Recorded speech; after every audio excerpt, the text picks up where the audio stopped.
I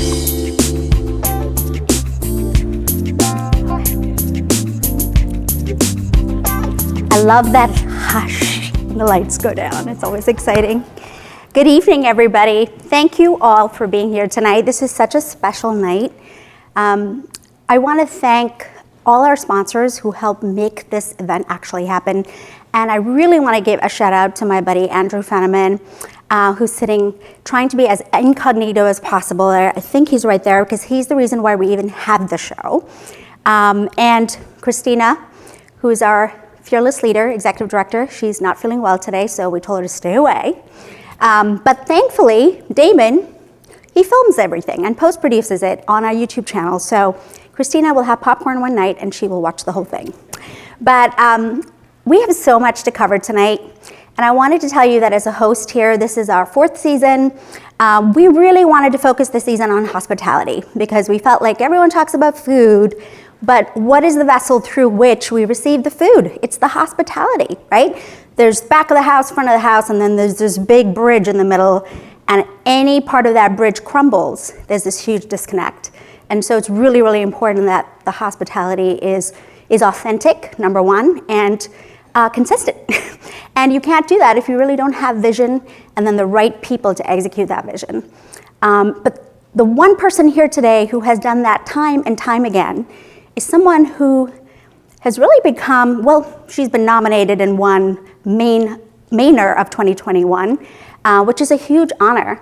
But I don't think she cares much about those things. Her mind is more occupied with the next person that she's gonna lift up and the next pastry that's coming out of her oven. So I wanna have Ilma Lopez here today with us because only she can tell her story. It is way beyond hospitality, it's way beyond food. It is much deeper than that, and I don't want to give anything away because every part of the story just gets better and better. And so I don't think the press has ever been able to cover every angle of it. And so the best way to do this is to just let her tell it. So we're all gonna sit on the edge of our seats, but before we do that, we're gonna give her a huge, huge applause because in about a couple hours from now, she's in bed typically, right? Because she wakes up at 2:30 in the morning every day. So she must have really loved us to be here tonight. Her husband's watching the kids, she's having a date night with mom, and we all had oysters at King Ider's. And let's move on, because we got a lot of fun stuff. So Ilma, come on out. Thanks for coming. Thank you. Thank you so much. All right. Are you stuffed? Oh yeah, totally. Yeah. So what was the delicious. highlight of your dinner tonight at King Ider's? The pot pie, the seafood pot pie. Fantastic. Yeah. And then we got oysters too. Yeah, we got the pretzel too. Yeah, and the fries and the salmon. So yeah, I'm pretty full. Yeah, we did. And we would have stayed for dessert, but we had all these lovely people who took the time to come out here. So we decided to show up. But thank you so much for being here. I know that Damien's watching the kids tonight. Yes. And that's great because you deserve a night out with your mom. And we are going to start out tonight by talking about all the amazing people in your life that have helped you get to where you are in that seat today. Mm-hmm. So, who do you think we're going to start with first? My grandma and my mom. Yes. Well, you were right, grandma. Mm-hmm. And abuelita. Yeah. And you have 3 Ilmas in your family. 4. 4 Ilmas. Yeah, my daughter. That's right. Well, she goes by Isabella too. Yeah. But tell us about your grandmother and your grandfather and where they came from and where they brought you, as in your mom, when she was a baby. So I'm born and raised in Venezuela, but my mom and my family is from Colombia. They moved to Venezuela when my mom was 18, right? 17, 18? She's my mom. You're checking. All right, Mom. Making sure that I got Fact it right. check, right? Yeah, but no, you were in high school. You were like 14, 15. Yes, she was in high school. So they moved to Venezuela because the situation in Colombia with the drugs and the cartel was really hard, and they ended up And your mom used to sleep in a little suitcase. Yes, they didn't have a lot of money growing up. Right. Mm-hmm. So your grandmother, your abuelita, finished high school, moved to Venezuela. She had 3 kids. Mm-hmm. And she raised, really, in a way, 3 scientists, right? Because your uncle is an engineer, your aunt is an ophthalmologist, and your mother, physical therapist. Yeah, and a CPA. And we'll get into that. Medicine. Yeah, all of the things she's done. She's definitely not like you at all. Okay, so what did Abuelita, like, make you feel like when she would cook for you? Because you told me these amazing stories about how she'd make this hot chocolate. Like she's home. Abuelita's home. Yeah, she makes you feel like home. Yeah. She's always there for you. Like my mom worked a lot. She went to school at night and she worked the whole day. She's a single mom. So it's like raising my brother and I when she was 20. So we would spend a lot of time with my grandma and my grandfather. Yeah. And the way like, we didn't grow up with like a mixer like how everyone, the mother has a mixer right now. My grandma will grab a wooden spoon, and my brother and I will grab like the pot, and she will cream the butter and the sugar. So like I knew that when the cake was ready to mix the eggs, the cream and the sugar, or the butter and the sugar has to be so creamy that you shouldn't feel the sugar. So like all these little things, I learned because of her, and everything was by hand. We used to do like merengues, like the like the meringues. Yeah, meringue. Yeah. Like here, but like we did it in a plate. She has like these flower plates that were like a little base, like a little bowl, and with a fork. Just like like just with a fork, and you whip it. Yeah, and you have to flip it out to make sure it doesn't fall. Like yeah. And you were doing this when you were a little kid, right by her heels. Yeah. I heard she would whip up like this crazy hot chocolate. Oh yes. Like, tell us about that. Yeah. So in the afternoons we have like merienda. So it was like hot chocolate with fresh cheese. And hot chocolate and fresh cheese. Yeah, that's typical from Colombia. And I know it sounds weird, but it's delicious. And that's still how I eat it right now. Yeah. Fresh cheese and hot chocolate. And I just eat Colombian hot chocolate too. So, Is it spicy? No, that's Mexican. No. Ours is like, it's not, I don't know. It's not even sweet. You have to boil like 3 times. My grandma used to mix it with like, they call it molino. And like, it was a specific pot, which like afterward, my uncle ended up keeping the pot, but it was like my grandma's pot. And it's just a wooden spoon. For some reason, you don't mix it with anything else but a wooden spoon. Now I know how to cook, so you can mix it with anything, but back in the day, it was just a wooden spoon. The one wooden spoon. Yeah. It's a funny thing, if like spoons are like a motif in your life. Yeah, it was like the thin, spoon. Yeah. So, so she raises you guys, pretty much, you and your brother, Josh, and your mom she's gone out, she's divorced at 20. Here's mom, Ilma. And she's a hot ticket because she got her physical therapy degree and decided that it was just not going to put enough food on the table. So she went back to school. And what did she go to school for? A CPA. She's an accountant. Wow. And with that accounting degree, what was she able to do for you and your brother Josh? Pay for our school, so we don't owe any money. We were able to finish college and be able to work whatever we wanted to work because we didn't have debt. So for her to be able to pay my school here in the States, she sold our apartment back home and her car and everything to be able to cover my bills here. So I left and I could work any restaurant I wanted or any country I wanted because I don't have college debt. So I'm forever grateful. Amazing. Yeah. You know, the one thing that I loved about your mom was she was very strategic about how she raised you both. Yeah. I think the time that you told me she was working as hard as she was and you were with your grandparents, she wanted to make sure that you and Josh were very cultured. And so, oh God, tell us about all the fun things that you guys would do. So she, she wanted, it was really important for her that we didn't follow the same footsteps and life was easier for us or better or however you want to put it nicely. So like she wouldn't take us to eat sushi until we were able to eat with chopsticks. That was really important. Like we had to know, on my 8th birthday, I went for my present. I wanted to eat like grown up. And she took us to this dinner. It was my mom, my grandma. We're super close to my grandma, my brother and I. And it was this French restaurant back in my city. And it was wonderful. I still remember what I ate. It was great. What did you eat, do you remember? So it was the intermezzo. It was a passion fruit intermezzo. Before we got desserts. And like they put all the plates at the same time. Like the room, like you got up the stairs. I was wearing a blue dress. You go up the stairs and like all the food they put in front of you at the same time with a clutch. It was like really old school French. It was wonderful. And one of the reasons we ended up eating there is because my mom ran books for restaurants. So yeah, it was fantastic. Good thing when you're doing numbers for restaurants, right? Yeah. You get to eat the best restaurants in the front of the house. But that's amazing. And you were telling me about how your mom made you and Josh very mindful of money, and that when she was finally able to give you both that allowance, all hell broke loose, right? Well, so, like everyone gets allowance and whatnot. My mom's like, okay, cool. Like, you're old enough, you want an allowance? We're like, of course. And my mom's like, okay, I give you allowance, but you guys have to pay a bill. So my brother and I, super dumb, decided that we're paying the phone bill. And you guys remember back in the day, the phone bill, you had like all the numbers you call, you have like all the details of every single thing. So him and I will see it with like different color pens and to highlight it, every single phone call that was his numbers or my numbers. And we'll go over, at the end of the day, we use the phone so much, and I think my mom knew this, we use the phone so much that we always owe her money. So we never, like, this allowance never happened. We always owe money, always. The same thing, like she had this rule when it was your first paycheck, so you start working, your first paycheck, you always buy a present for each other. So my brother always bought a present for me and my mom, and I got a present for my mom and my brother, and she will do that to us.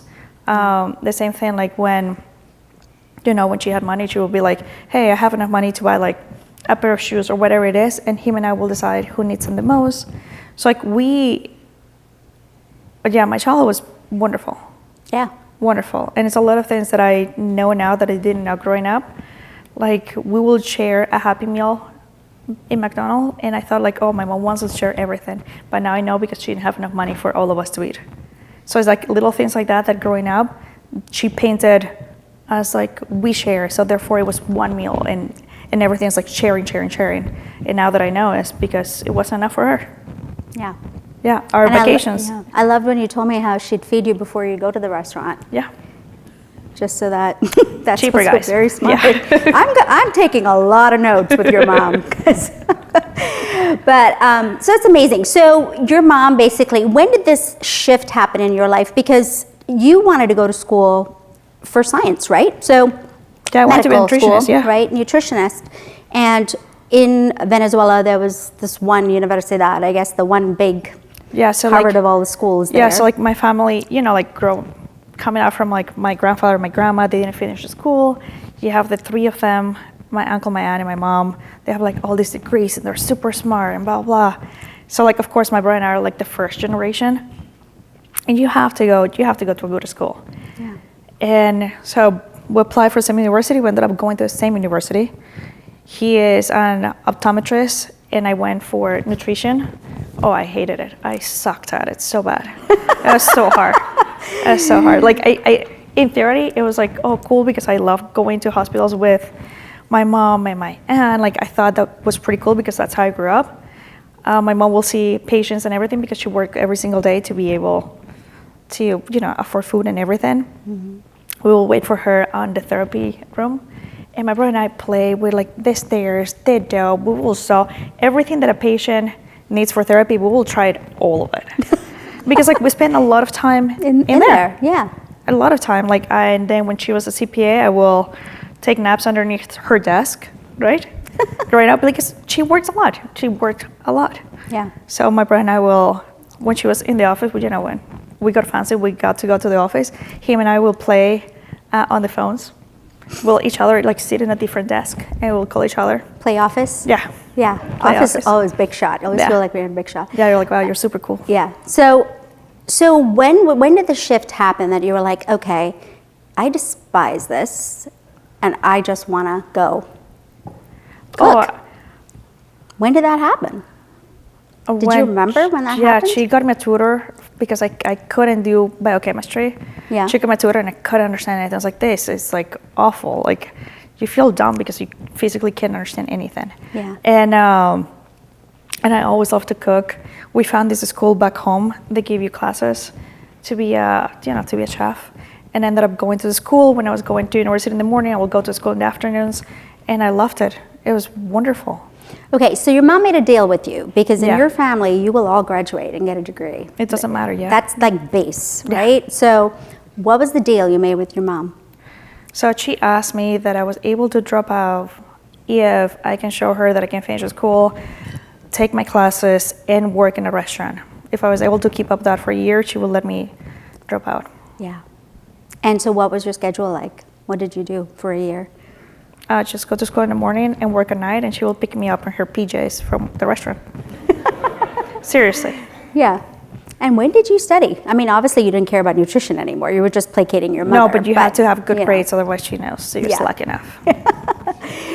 So tell us about when your mom, I love the story about your mom. So your mom traveled a lot for work because she worked as a CPA for Global One Telecom. And so she was in DC and Florida, all over the place traveling. So she brought you and Josh over to DC when you were 10, right? No, actually. Was it 10? We went to Disney first. That was my first time. It was our first time out of the country. Right. We went to Disney in Florida. It was like the big thing. It was awesome. It was super, super cool. And we got to go there because she wanted to make sure we had a good Christmas. My grandfather passed away. So she wanted to make sure we had a Christmas that it wasn't, that it wasn't sad.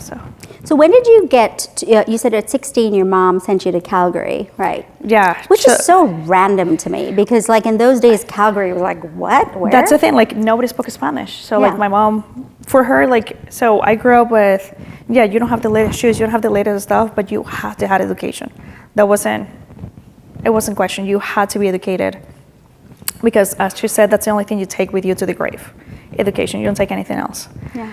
And so she found Calgary in Canada. Nobody spoke Spanish, and she shipped my brother and I there, and exchange students. Yeah. And the joke on her, because in our school it was 2 Venezuelans, and we became besties. So it was the 4 of us, and my mom was like, all the way in Calgary. Yeah. And my brother ended up marrying her. So like, Oh my God. So my mom is like, really, guys? You guys are in Calgary and you guys are hanging out with the only 2 Venezuelans? And we're like, it's great. This is what we do. This is how we spend your time. That is hilarious. Okay, I did not know that. That's really funny. So the joke was on mom, but you came. We learned, You did, But your first brush with New York City was when you were like 18 years old, right? And so this was right after 9/11. The following year, you guys came for a family vacation again. Yeah, so my brother and I, again, my mom couldn't afford traveling with us, so she will just send my brother and I, and what was that like for you? I mean, that first brush with, I mean, you're from a big city too, Venezuela, but still New York City. What was that like, do you remember? It was wonderful. What did you love and hate about it? Like everything or? Everything. Yeah. Everything was great. Like the people walking around, everything's so busy, lights, like, at that time you're 18, so like New York is like the epiphany of everything. Yeah. And you see it in the movies. So it's like, oh my God, I'm in Fifth Avenue, like things like that. It was fantastic. Did you know then that was? Yeah, I went home and told her that I was going to New York. Yeah, that was it. Mm-hmm. Yeah. So at 20, you make your way to Virginia and you get accepted into a really wonderful pastry program, like a cooking school there, and that was the Stratford University. Yeah. So tell us about your professor, your teacher, or instructor rather, who went to the CIA. Tell us about her. She was super nice. She knew that I couldn't afford CIA or anything like that, so when I graduated faster, I used to work for the school too, because it will help with grades and like how much you have to pay for the school. And she gave me the ins of looking for jobs in New York. She knew that I wanted to move to New York. And the CIA it's like going to like Harvard for cooking, and it's super expensive, it's super fancy, but they give you a list of all the restaurants are looking for people. And they give you a list for like Michelin stars, like all these different things, which other schools don't have that asset, or nowadays everyone does because of the internet, but back in the day, the schools didn't have it. Right. So she was super nice to be like, hey, these all the places are looking for jobs. And that's how. Yeah. And so you graduated top of your class, 4.0, and then you got on a bus and you went to New York City. And when you graduate as a foreign student, you get 1 year. That's it. That's and your the chance. Clock starts now. Yeah. And you're like hyperventilating. You're like, oh my God, they're going to send me back to Venezuela. That's how I felt when I came. I was 18 in New York City, and I know that feeling. It is the worst feeling when you know you're not allowed to belong. You need to go back. And so you're killer focused, right? Yeah. So what did you do with your resumes? Because in those days, it wasn't click. It was like you had to hit the pavement. So like I print them and I just like hang, like, we'll go door to door and hang out the resumes. And then I'm getting the job because when I stashed at DB Bistro, my chef, he thought I lived in New York City. And when he asked me to go the next morning and I was trying to talk to him about the bus because I live in Virginia, he's like, wait, you commute 8 hours? And I was like, yeah, it's fine, but I'll be here later. The guy's like, what the heck? And that's how I ended up getting the job. So your first stage from was... the bottom. Sorry, go ahead. And I start from the bottom. The bottom. Your first stage was at DB Bistro. Yeah. This is Daniel Boulud Bistro. Mm-hmm. And they had no idea that you were taking the bus to back to Virginia every night. Because you didn't have a place to... So where did you end up staying?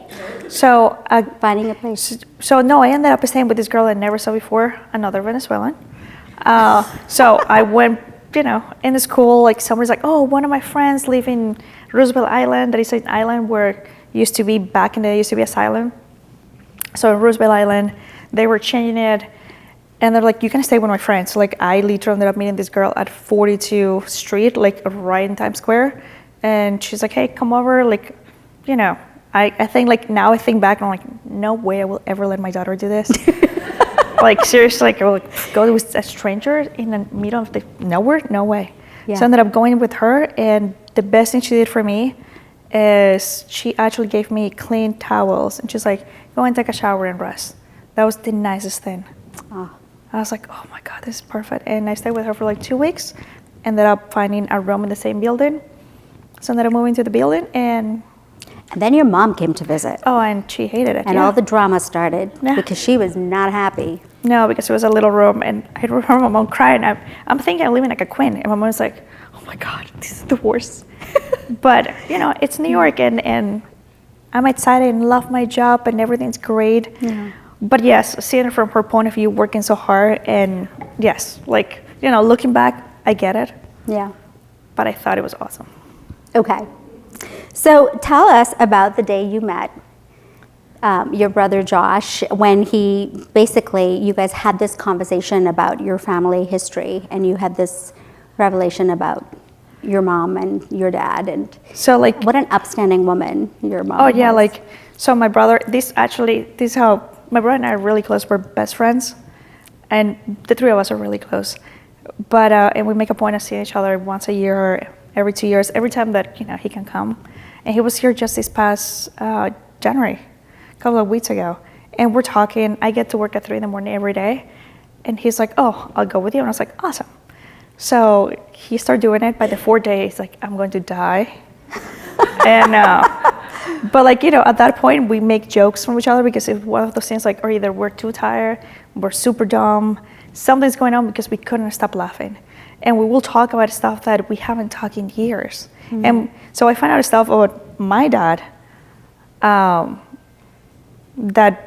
I didn't know, things that, and I mean, sounds weird, but in our sense, when we start talking, we realize it's how much my mom have done. When we start talking, we're like, oh shit, wow, that's for real. So she has done everything for us, everything. Not that I didn't know, but more so when we start talking about all the details, everything comes from her. Yeah. And your mom was very protective of you and your brother Josh's relationship with your father, and made sure you always knew about your dad, and even though they were divorced. So they separated when I was born, so I never grew up with him. But she always makes sure that we go and visit him, that we see him, that we talk to him. She never says anything bad about him. All these things that I don't know any other family, any other woman that will ever do that. At 20 years old, with 2 kids, and just putting yourself through school, I don't know anyone that will do that. So kudos to her. It's pretty impressive. Yeah. Amazing. Yeah. Okay, and so another strong man in your life happened to show up at one of the restaurants that you were staging in, and you didn't care much for him at first. So tell us about your love-hate relationship with Damien, yes. The rising star, Damien Sansonetti. Yeah, so him and I, we've been together for 15 years now. Yeah. We started dating when I was 25. We met when I was 23. Mm-hmm. So it was the first guy that I met when I started working for Daniel. He was the sous chef, and I was like the lowest of the lowest prep cook. And this guy was so annoying. Like 100%. Like, he's super stubborn. He's like, my first time doing service. I'm trying to help someone else because, you know, like, you try to help each other. And I remember, like, I grab a pot of the soup because you have to heat it up and cook it every day, the whole thing. And I pour the soup, but according to him, I didn't scrape the bowl well, and I left 50 cents at the bowl.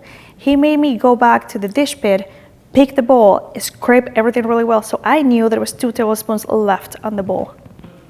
Real jerk. 100%, yeah. Yeah. Great with numbers, though, so. Yeah. I think that's what you called him too. You said he was a jerk. Yeah. 100%, yeah. Yeah. So how did you end up marrying this very talented rising chef jerk guy? Yeah, we, you know, couldn't stand each other. Couldn't stand each other. Like, when he will talk to me, I would be like, oh, God. Like, I had to talk to him because he was my boss. But I was just like, geez. And he ended up getting promoted to a different, within the company, he got promoted to a different restaurant. I got a better position. So, like, we both were, like, rising our own thing. So we had, like, our own, you know, domain. And one of our really good friends asked me, like, hey, I really like this girl. Please come to the beach with me. And I was like, the only condition is, like, make sure that Sansonetti doesn't go. I'll go to the beach, make sure this guy doesn't show up to the beach. Long story short, his best friend is the girl that my friend wants to date. So, like, we go on the beach, 4 of us, double date, this guy was my date. And I'm like, come on. Destiny. So like, we ended up getting there, our friends ended up hooking up, so we were just the 2 of us at the beach. And according to him, he fell in love with me because we went into the ocean and a wave just like whacked him out, and he had like snot coming out of his nose. And I literally just went across and just like wipe it. Because like, you don't want to, back, I know that in America, that's not what you do. I didn't know that at that time. Back home, you do that because, you know, like, yeah. Back home, you say hi, like, you're just meeting someone, you invite them over, like, it's super normal. Yeah.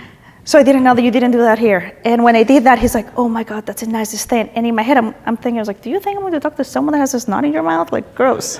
So like, I'm doing it just because I feel it's gross. And this guy thinks I'm so nice. And I'm just like, okay, cool.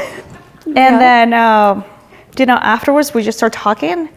And we went my parents came to visit me, my mom and my stepdad, and my brother came to visit me. We went to have dinner at Daniel.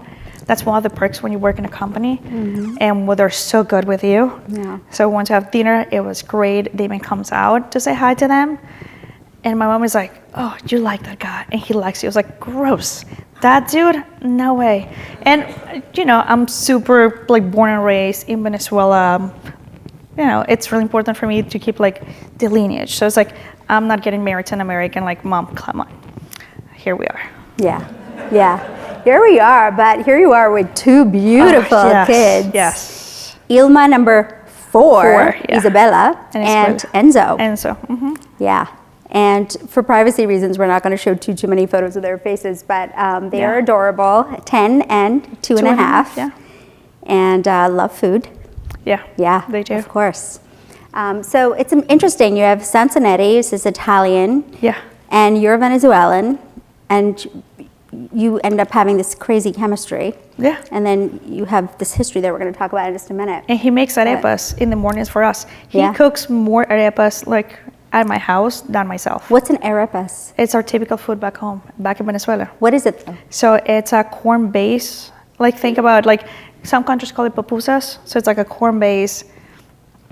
It's a little disc, and you can, so again, super picky. The corn, it's a special corn from Venezuela that we have at home. We don't eat any other one. So like, it's this corn cake, and you can open it and put all these different fillings. And we have, like, our ups and downs. So one time, and I was making fun of him with my mom because he filled it up with mushrooms. That's a big no back home. No mushrooms. No mushrooms. And for him, it's like, this is like a sandwich. You can fill it up with whatever you want. He calls it pita. And you're like, dude. He's like, it's like a pita pocket, so you can fill it out with whatever. Yeah. And so many times he had put, like, random fillings that's not what you eat in Venezuela. So we had, like, this back and forth, like, he's not doing it Venezuelan good enough. Yeah. He's like pushing the boundaries. Yeah, you don't do that. Yeah. I love that we talked about at dinner how this Italian guy, right? Like Yes. American second generation, full-blood American, doesn't want to learn any Spanish, but knows everything you're saying to Mamacita. Yeah. So like my husband, you Right? talk to him in Spanish and he like, oh, I can't understand anything, whatever. And I'm talking to my mom gossiping and he turns around, he's like, oh, so tell me about this. And you're like, dude, really? Yeah. So like he understands everything. He just Yeah. pretends that he doesn't. Yeah, selective hearing. Yes. Yeah, I love it. I love it. Okay, so here's the exciting part, which is how the heck did you get to Maine? That guy. Who is that guy? So it's Rod Mitchell. Damien used to run restaurants in New York. He was in New York for like 24 years. So he used to run restaurants and he always buys seafood from New England because it's the best seafood. We all know that. And this guy, Rod Mitchell, is like, hey, like come over, like come and check Portland, come and check Maine. And one time we're like, okay, this guy keeps inviting us, let's just go and check him out. So we ended up coming to Portland the first time. And it was beautiful, like beautiful. New England was fantastic. We fell in love with New England. And, you know, he keeps going like, you guys should move here, you guys should move here. And our second trip up, he's like, stay with us. So we ended up staying in his house. At that time, before he met Rosemary, his wife, he lived in Cape Elizabeth by the ocean. His whole house is just like glass. You see like literally the water there. It was beautiful. Like even from the bathroom, you're peeing with the ocean in front of you. Like beautiful, right? Yeah. Damon and I were like, wow, this is the life. This is awesome.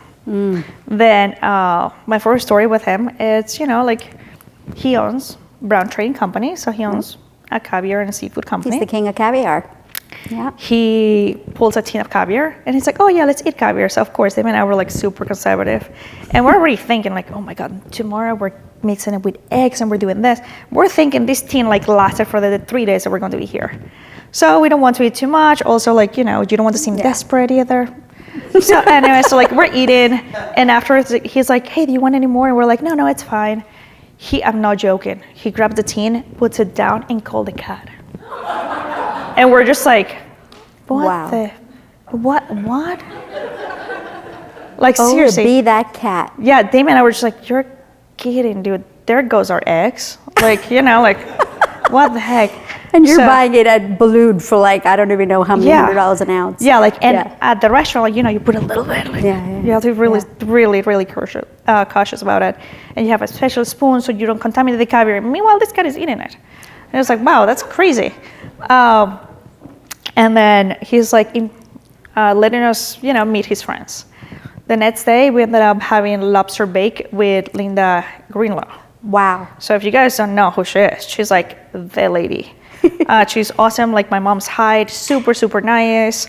And of course, like at this point, I mean, we're like, oh my God, the perfect storm, this lady. And she's talking about how every time they get like the first tuna of the season, if you're new in the boat, you actually open it and you have to like bite the heart to get like all the power from the tuna. And you know, that's your blessing. Like she's telling us all these super cool stories and we're like blown away. Then he's like, oh, meet one of my friends. Like, so we ended up meeting Rob Evans. And I was like, wow, this is super cool. Duck fat, yeah. So at that point, it was Hugo's. So we ended up eating at Hugo's. Wonderful meal. Like the old Hugo's back in the day. Awesome meal. Yeah. And his third friend was a realtor. So little did we know. I think he planned it all out. This guy knew what's up. Yeah. Oh yeah, Rod's hot ticket. Yeah. And we ended up getting a place here when we were living in New York. And I ended up moving in here a year before Damien, just to make sure that was the right move. Because, you know, leaving, one of us can leave the job, but we both can do like, you know, a super drastic move, especially when we're trying to have a family and think about the future. It was a hard decision.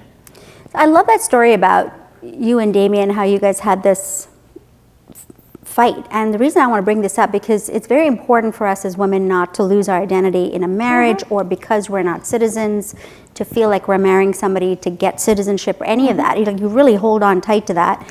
Tell us about the story about you and Damien on your first vacation. Okay, so I got, you know, kicked out. I got deported from the States because I'd been in the States for too long.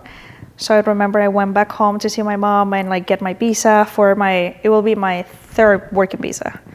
And if you're not American, your third working visa, you have to spend 6 months out of the country. I didn't know that. I don't think anyone in the company knew that because I work just with Europeans. So I go back, I'm going to stamp it, and the guy's like, oh no, you have to wait 6 months. And I'm like, what the heck? I have everything back in New York, I have my job, and I literally have this tiny bag, and I come out of the embassy like crying my eyes out. To my mom, like, you know, calling work and like figuring the whole thing out. My uncle ended up going to New York and back in my apartment with Damien. That's how my uncle and Damien met. So it wasn't love at first sight for the two of them. It took like maybe 8 times for them to get along, right? It took like a little bit for them to get along. But anyways, the point being is I spent a year away. Like it was 11 months that I spent away. That's a because long time. I went to work in a boat. Like that's the thing. Like it's, I went back home, you know, like my country is hard. It's really tough. The stuff that I have here, I'm so grateful to be in the States. I'm so grateful to be in Maine. The stuff that we have here, the way that everyone has treated us here, to myself personally and to my family, has been wonderful. And the things that we have here, we cannot have it back home. So my uncle ended up sending my resume into a cruise ship. A cruise line as Silver Sea, so it's 1-to-1 ratio. It's a really high-end cruise line. Ended up being the sous chef there. It was awesome, awesome, awesome. Traveled half the world. It was fantastic. You even went to Bombay, right? Yeah. Mumbai. It was fantastic. fantastic. Yeah, everything. Like I went everyone from like Tasmania all the way to Greece. Like it was wonderful. But no, I came back to the States to visit Damien. And it was my second day. And of course, like I'm thinking, I was like, okay, like I have to either go back to the cruise, like I have to find a job. Like, you know, you're trying, thinking all these things, but my idea is not going back to the States full time. And I asked him, I was like, hey, so like, what's your plan? And his answer was like, oh my God, you just came back and you're putting pressure on me. And I was like, you're such a jerk. Like, Jesus, dude. So I ended up going back to Venezuela to my mom, and then it's like, hey, let's come and have vacation together. And I'm thinking, I was like, after vacation, I'm dumping this dude. So, you know, that's my plan. Yeah. It's like, screw you. So we went to vacation, we went to Hawaii. It was wonderful. We got into the plane, Damien like totally freaked out. And I was like, this guy doesn't even know how to fly. So like, of course, like I'm thinking, I was like, geez, what am I doing with this guy in Hawaii? It's a 12-hour plane ticket. It's like, and he's like losing it. He's like totally sweating and super nervous, and like you couldn't even have his hand. Like, oh, he's he from was like, Pittsburgh. He's a he's like boy. super nervous. And I'm like, wow, okay. We get to Hawaii, and you know, like supposed to be magical, right? You go to Hawaii and they put like the flowers on you, like it's magical. We get there and they're going to put the flowers on me, and they call me Miss Cincinnati. This guy, he's like, we're not married. She's not my wife. She's not Miss Cincinnati. She's Lopez. We're just dating. Like totally went, like pretty much like almost broke up with me with this girl.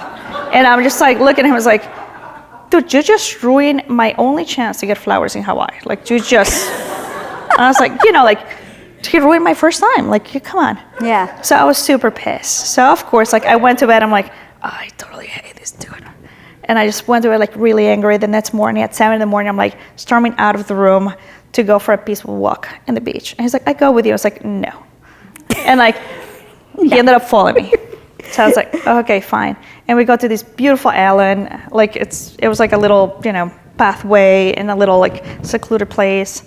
And the beach by the hotel, gorgeous place. And then he proposed to me. And of course, like I'm already traumatized, right? You know, from this trip with him. So he proposed to me, and I was like, "Are you sure?" And he's like, "Excuse me?" And I was like, "No, dude, we have to talk." And then he's like, "I'm in one knee," and I was like, "Cool." So I sat on the floor, and I was like, "Let's talk about this. Let's make sure that we are in sync," because like he has been freaking out every time that I ask for a future, and then you're proposing to me. Like, no, this doesn't make sense. Like. We have to make sure that we have our dots in a row. And even if you ask him right now, right, he always like, "Are you sure?" Because he thinks it's funny. Poor Damien, we're totally back talking him tonight. This is so bad. He's never going to come up on stage or ever. No, he's awesome. No, I know but it's awesome. Great though, because I think so many of us realize that, oh, we have dreams, we want to do this, but at the same time, it was very important for you to have children, have a family, and figure out how are two chefs going to make this work, right? Sweet, savory. Yeah. Like, how are we going to make it happen? And you kind of put your foot down about certain things that they're were important to me. you, your values, yeah. But on the flip side, like Damien has my back. Like I have no doubts, like 100%. Yeah. Like it's pretty awesome being with someone like that. Yeah. And the talent between the two of you, I mean, the restaurants that you guys have worked in and run, and I mean, we're talking the best of the best in the world. Yeah, we're pretty right? lucky. Yeah. Pretty lucky. And that's the thing with him. It's like, he argues with me about work, but like more I'm like, did you eat something? Make sure you didn't come home too late. Like little things like that, but not. Yeah. I don't know, like he respects that I love what I do, and I respect that he loves what he does. Yeah. And it's really easy to with someone that loves what you do as much as you do. Yeah. So it's like, I'm trying to think, like, what do you guys talk about at home? Is it food? Like, is it all food and the kids? Yeah. I was like, I mean, we? I'm always like, yeah. You're both like these visionaries with how you have created your menus and everything, which we're going to talk about in a minute. But, you know, just imagine what's going on at home. Like, I know you're dogging him on his corn cakes, but, you know, other than that, like, I know that you guys, and I love the caviar at Round. Well, and he, Round Trading. So Damien cooks. We have a deal at home. He makes, because my schedule is all over the place, he does breakfast and lunch for the kids and give us like, you know, leave dinner almost ready. Like the proteins are seasoned, so I just have to like finish the stuff. And he makes sure that I always have like my favorite food to eat. Like, so he does all that thing. Yeah. I loved how you guys have like found this balance in your life. Like you were telling me, I said, tell me a typical day in your life as a couple. Because when you have two kids, regardless of your mom being awesome in terms of helping you guys out, she's got her own life, her own stuff going on. You wake up at 2:30 in the morning every day, right? What's the day you sleep in? Was it Wednesday? So we start closing Wednesdays last week. We're just going for 3 weeks because I need a day off. So I have 3 Wednesdays off for the next 3 weeks, and I go back to my 7-day thing. I'm working on changing it because my mom hates it, so I'm working on that. But 2:30 in the morning, you wake up and you get I have to be at the restaurant by 3. Otherwise, the English muffins and the bread is not ready. Wow. So I get to work by 3. Ooh. Get all my stuff ready. By 7, I leave work. I always leave at 7:10, so I'm always late. But by 7, ideally, I will leave work. I go home to pick up my daughter, or our daughter, and drop her off at school. It's really important to me that I have that one-on-one with her, and I touch base with her, and I see, you know, like, it's going to be a great day today. You can do this. Like, I love you. I'm proud of you. Like, it's really important for me that I have that, you know, connection with her. And I give a kiss to Damien and to Enzo. And afterwards, I go back to work and finish what I have to do. Then I leave work. Depends on how busy my mom is or what she's doing. I will, or either Damien stops by Chaval, or I'm sorry, by the Duckling, or I stop by Chaval, but we see each other. We try to have like, you know, that 5-10 minute conversation just to check on our day, how the kids were in the morning, like, you know, do that checkup, talk about how the afternoon is going to go, if he needs me to do something or if I need him to do something. And then I will go and check on my mom, pick up Isabella, then pick up Enzo, and do, you know, the dinner, do all over again. And then he goes to Chaval. And then he works in the afternoons. So we have opposite schedules. So we see each other at 7 in the morning when I go to pick up Isabella, and we see each other when one of us stops by the other restaurant. Ships passing at night. Yeah, but I know how important, like, this is a thing, like, we know, yes, like, is it ideal? No, I know that a marriage takes more than that, but we both know that each other is doing what's the best thing for the business right now, because the business is a livelihood of 30 people. We have 30 team members. Wow. If we don't do this, we're messing up their livelihood, and it's important to us. Yeah. And on top of that, like, this is our kids' future. The same thing that my mom did to us. I want my kids to be able to go to college, and I want to be like, hey, like, we sell this or we do that, whatever we have to do. But I want them to finish college and be able to work and be able to do what they like to do because it's what they like, not because they have to pay bills. It's something super important that I see in our day-to-day, and I see with a lot of people. I have people applying for jobs at the bakery because they make cakes before, but they really want to be lawyers, but they owe so much money that they can't start doing that. So, like, I see so many people applying for jobs at restaurants because it's the easiest job, or they think that it's going to be the easiest job just for them to pay their bills. But in reality, they are not doing what they're passionate about. And every time that I see someone like that, I realize how lucky and how blessed and how spoiled I've been to be able to, like, I went to my mom, it's like, I wanted to move to Spain. I was like, it's this restaurant in Spain that I want to work at. Like, I'm dying to work at this place. And I will wake up in the middle of the night and call them because of the hour different. And I called so many times that I finally got a job there. And my mom was super supportive. And when I work in the chip, it's the same thing, a 12-hour separation. And every night she waits for my call. Even now, I'm 42 years old. She waits for my call when I get home. Mm-hmm. Every day. The same as my grandma. Every day. Yeah, that's awesome. So tell us about when you first came to Maine, the two of you, you worked at Grace, you were a pastry chef, and you decided, okay, this is it. We're going to put our roots here. You were 3 months pregnant with Isabella? So I moved here for a whole year. Yeah. And then Damien was in New York for a year, but like we'll see each other all the time. And I'm not joking, the day that Damien quit, Danielle, he did his 2 months and whatnot. The day, the 2 days before Damien was moving to Maine, we found out that I was pregnant. So of course, at this point, it's just one job because he doesn't have a job. I'm pregnant, brand new in Maine. So it's like this whole thing that you're like, okay, let's make it difficult. There we are. But I wouldn't do it any other way. It was great. And then 11 months later, after Damien moved, we opened Piccolo. So when you opened Piccolo, what was the vision? Listen, you guys have worked at some of the best restaurants in the world. You've got all of the systems down. You've got the menus planned out. But now you got to get the funding. You got to open up this place. And obviously the press were all on top of it. They were super excited about it. What was the vision for Piccolo? It was making your mark, right? It was the first restaurant, and Damien does savory, and the hierarchy in the kitchen is savory is the one that, runs the books. Savory, every restaurant makes more money for the savory food than desserts. And that's something that Damien and I are really good at. Or, we know, we're not dumb, we know how it works. Or, at least. Can you tell us how it works? Because I don't know if all of us know how it works. So, the hierarchy, savory comes first. So we knew that the first restaurant had to be Damien's. So, yeah, we both own it and, the whole thing, whatever, but it had to be his vision. Yeah. And Damien does all the savory food, and I take care of when it comes to decor, name, design, all that jazz that I love. I love to do that part. Yeah. So the first restaurant, Piccolo, small because our daughter was just 2 months old. Pico. Yeah. Piccolina. So the name was Piccolo, and it's this 20-seat restaurant, and Italian. Everything is done by hand. Fantastic. One of my favorite places, hands down. It was wonderful. Yeah. Wonderful. It really was beautiful. But sadly, you had to shut because it of the pandemic. During the pandemic. But you had Chaval. So tell us about Chaval. Yeah, so Chaval, we opened it 4 years after. Yeah, 2009. Correct? 2009. Chaval was the same.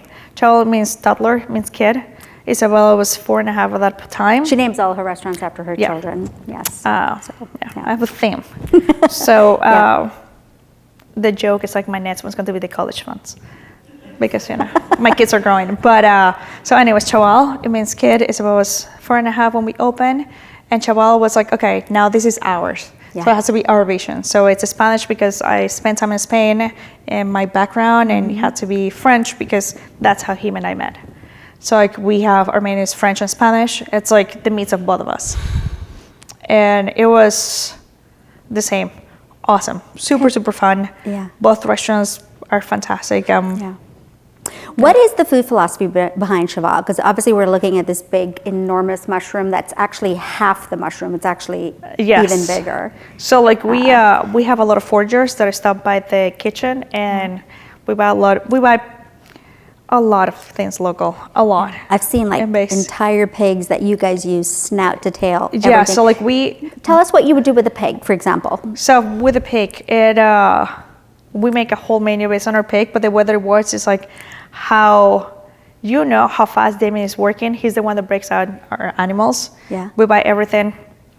We whole animals. We have the farmers just raising animals for us, which is pretty awesome. But how fast he's working through the pig because that's the special of the day. So it would be albondiga, so he's working on the belly or on the jaw. It could be, pork chops. It could be like, they call it tromboles, where you get up like your feet and take everything out and you fill them up. So it's like, which part of the pig and how fast Damien breaks it down based on your special. So it's pretty nice, and we do everything from scratch. So talking about desserts, like this is your thing. You're like an outstanding pastry chef. So tell us about the Spanish Sundae. So the Spanish Sundae, we go through a lot of jamon and a lot of pork. And the biggest thing, the philosophy behind the restaurant, behind both places, and the things that we do is have almost to no waste, which is really hard. So we try to like see the menu. We're like, okay, food comes in and it goes like, let's say fruits. They come in, as soon as they come in, they go to the bar. So the bar will do all their bases, all the shrubs, all the syrup, juices, like everything the bar needs. And then with all the pulp, all the leftovers come to pastry. The pig and the jamon is the same thing. It goes to savory, all the leftovers come to pastry. So the Spanish Sundae, we grab all the fat from the jamon and we make caramels out of it. We grab all the bones, we roast them, and we make ice cream out of it. And we grab ice cream out of the bones. Yeah. How in the world did you figure that out? We want to have no waste. So no, but like, how did you decide to make ice cream out of bones? What do you do? Roast them to get? Yeah, I roast them and I soak them in milk for 48 hours, 2 days, and I'll take them out, cook down the milk, make your ice cream base, and you have jamon ice cream. Wow. But like one of the things with our desserts, like for more than like for example, caviar. I love caviar. We all love caviar with cream cheese, or with creme fraiche. Yeah. So we make a creme fraiche ice cream and we finish it with caviar. But if you serve that, people are going to be like, oh my God, this is super odd. Yeah. So we do fresh raspberries when they're in season with raspberry sorbet. So like every dessert, like even the jamon, the Spanish Sundae, we do a chocolate budino, so it's a chocolate put on the bottom with a chocolate cake. So like we do all these different things that when you're eating everything together, each dessert has that component that it's familiar to you. So, and that's what we base on. Like we want to make sure that yes, we give you the surprise effect into it, but it has to be familiar. It can be weird. It can be, oh my God, I will never eat this. It has to be that thing that draws you to it. Mm-hmm. We just push the boundary, but not too much. Yeah.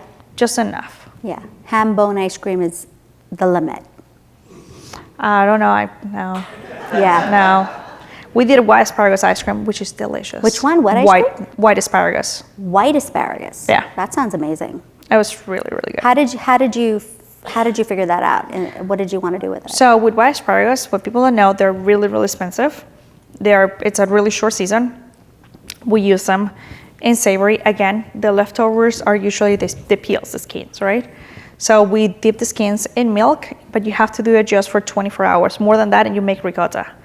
So no, it's because it's so acidic. But what's pretty cool is like we had 24 hours, we keep that milk and we made the ice cream. And then 48 hours, we have all the ricotta and we make it for bases for tarts. So our ricotta is made with white asparagus peels. So it's pretty... See, I didn't know this happened until I forgot to make ice cream and I was like, oh Jesus, this happened. Yeah. See, now you would give Whole Foods a run for their white asparagus water, because at least you're doing something really creative with it. You're not just shoving asparagus and charging you $12 for a bottle of water. Like, that's really genius. They do that? They did. That's what they were known for, their asparagus water. They would just put a sprig of asparagus. Okay, guys, asparagus milk. Just saying. That's asparagus genius. milk 2024. That's awesome. Cool. Okay, so tell us a little bit about, when you're working on the pastry ends of things. I heard you got a nickname by Damien, and it's called Last Minute Lopez. So where'd you get that nickname from? Because I'm always last minute for anything. My husband, he's like, so we were talking with my cousin today, and my husband is already thinking on like the dinner that he's going to do on May 4th. Like he's like so ahead. He has like the menu and like all these things. And I'm usually like May 3rd, be like, okay, the menu for tomorrow is going to be, let me see what I have. Oh my God, you must drive him crazy. Person. Yeah, Damien goes crazy. But at this point, for many years, like when we opened Piccolo, he was like, what's your opening menu? I was like, dude, I don't know. What's your opening menu? I don't know. It will come to me. Like it will come to me. I just have to wait. It will come to me. It comes to me 24 hours before. But at this point, he already knows that. So he has a whole joke about like last minute Lopez for no way to ole. Yeah. No way to ole. That's his joke. Oh my gosh. And he makes sure that everyone at the restaurant knows. So when you see our tasting menus, it usually says like, appetizer, main course, this whole thing, drinks, everything. And when it says desserts, like last minute Lopez. You've got to name a dessert after that. You just got to. I know. That's actually, I last minute jambon or something like that. Yeah. But how in the world did you work on a cruise ship and then get promoted to like head chef on the cruise ship, head pastry chef, when you're last minute Lopez? You can't do that out in the middle of the ocean. No, I learned that one. Like it's like you have to test your boundaries. Yeah. Yeah. And like you have to know like. Well, didn't you not have butter one time? I ran out of butter one time and I learned because everyone in the boat hated me. So I was like, never again. Never again. Because my job was like ordering, you're the pastry sous chef. So like I had to order dairy and fruits and everything for like the length of the cruise. Every time that we touch port, we have to get that. Yeah. And it's not like I'm going to go to the store. I'm going to go to Rosemont and get something. No, it's like, you're nowhere. You're dead. In the middle of nowhere, yeah. Yeah, and I didn't order enough butter. And I learned. Yeah. Because everyone I walk in the galley, in that kitchen, they would look at me like, I was like, fudge. It's like, Jesus, I'm so sorry, guys. Make sure you order extra butter. Yeah, it was awful. Next port. But, no, like, the things, like, certain things that I do plan, like, yes, I play with my luck a lot. Mm-hmm. But it's like, when you're working a cruise ship, like, I know that I have to plan, like, I know, like, Yeah. You got to plan ahead. Yeah. No, last minute Lopez. I'm just scrolling through these beautiful things. I'm assuming you did something with that giant mushroom there on that. Yes. Yeah, it's beautiful. So we use everything, and it's amazing people that stop by the restaurant to sell their finds. It's pretty cool. Yeah. So I have to tell you something. I'd never eaten at Chaval. Only heard about Chaval. Like rave reviews. I'm like, what is it about this place? And then everything about you and Damien, just everywhere. You were in the press everywhere. I'm like, what is this? Until, oh my God, look at how beautiful that is. Like, that is so elegant, just that chocolate with the stamp. It's an opera cake. So beautiful. Until, of course, the pandemic happened, and then we all know the story about Kalamata, or we're going to tell them the story about Kalamata. So, Kalamata's Kitchen is really a fantastic story about Derek Wallace and Sarah Thomas, who are co-founders of Kalamata's Kitchen. And Sarah Thomas is from Pennsylvania, but she is South Indian.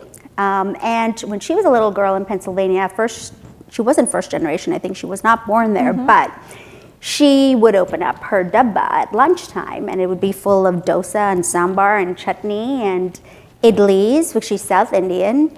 And of course, she was the butt of every joke. People were always hushing about her, and so she would take her lunchbox to the bathroom and try to eat it there, so it wouldn't smell things up. But when she got older, she's absolutely brilliant woman, went to Cambridge and got her degree and stuff in English, but she was a sommelier at Le Bernardin. And she was a rising star, and that's where she met, obviously, Eric Ripert, and Derek Wallace was a marketing executive. He'd worked at some of the biggest companies in the world, and he had this idea about his son Henry, who was just a little boy at that point, this idea of how kids can learn about cultures through food. It was just a simple idea, and he thought, oh my God, I'm sure everyone's done this, right? Everyone's got a book on it, there's a show on it about, there was nothing out there. Not a single book. No idea, no concept built, and he was a genius at building concepts. So he left the corporate world and he found Sarah Thomas. Their worlds collided in New York City, and they came up with this idea of taking Sarah and creating the story around her life and how she wanted to then introduce foods through this idea of Dante, which is her little dinosaur, and the kitchen, Kalamata's Kitchen. And so they created this book and this series, and they launched it, of all places, in Maine, in Portland. And Ilma was one of their stars that they decided to create the story about, which is, she has this beautiful story from Venezuela. So here you are in the book. You want to tell them about it? Yeah, so this is the first book that they did. Yeah. And there you are. yeah, we start talking about, you know, my story, how I grew up, like what's food for me, what it means to me. And it seems so natural to me to do a story about food, especially for kids. I'm a sucker for kids. I love kids. Yeah. Love kids. So I thought, why not? Like, it sounds great. But it's the same thing, like a lot of people didn't believe in it. Yeah. Like we tried to tell people like, oh my God, yeah, Kalamata, and this whole thing, people are like, okay, whatever, Yeah, what's weirdo. Kalamata's kitchen? Yeah. No, like people didn't believe, they thought it was super dumb to try to do a kid's book. Yeah. So it's pretty awesome. This is a pretty cool book because your whole story is featured in it. This yeah, one so was it's like, all about so you. each book, it's about different chefs. So Yeah. this book is about like my grown up or my upbringing with my grandma. So it's pictures, and they ask you for pictures, and all the drawings are based on like your pictures. So they look just like it. Yeah. Her kitchen looks like it. It's, Is that you doing the cake with abuelita? Yeah. With the wooden spoon? yeah, Okay, very cool. no, it's pretty awesome. And you can buy it right on Amazon or Yeah. at any wonderful local bookstore right underneath you. Yeah.